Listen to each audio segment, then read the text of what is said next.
Hi. I'm doctor Pragna Palgani from Palgani eye hospital, Vijayawada. చెప్పండి ఏంటి ఇబ్బంది?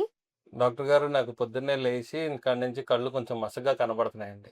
అవునా? ఈరోజు మార్నింగ్ నుంచే అలా కనిపిస్తున్నాయా? అవును మేడం. ఓకే. ఈరోజు మార్నింగ్ లేచాక మీరేం చేశారో నాకు కొంచెం క్లియర్‌గా చెప్తారా? లేవగానే కొంచెం ఫ్రెష్ అయిన తర్వాత యోగా వ్యాయామం చేయడం అలవాటండి. హ్మ్. చేసిన కాడ నుంచి కొంచెం మసకగా కనబడుతున్నాయి.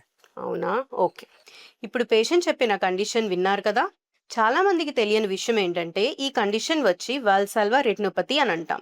అసలు ఈ వాల్సల్వా రెటినోపతి అనేది ఎందుకు వస్తుందో రీజన్స్ నేనిప్పుడు మీకు చెప్తాను. మీరు మీ బ్రెత్‌ని ఎక్కువ సేపు హోల్డ్ చేసినా, లేదా మీరెప్పుడైనా ఫోర్స్‌ఫుల్‌గా బ్రీతింగ్ ఎక్సర్‌సైజెస్ లాంటివి చేసినా, ఇట్లాంటి కండిషన్స్‌లో సడెన్‌గా మీ చెస్ట్ ప్రెషర్ అనేది ఇంక్రీజ్ అవుతుంది. దీనివల్ల మీ కంట్లో ప్రెషర్ కూడా పెరుగుతుంది. దీనివల్ల రెటినల్ బ్లడ్ వెసల్స్ అనేవి బ్లీడ్ అవుతాయి. అప్పుడు ఇట్లాంటి కండిషన్స్‌లో patient sudden loss of vision లేదా ఒక spot in front of vision అనేది నోటీస్ చేస్తారు. For more such information please do follow.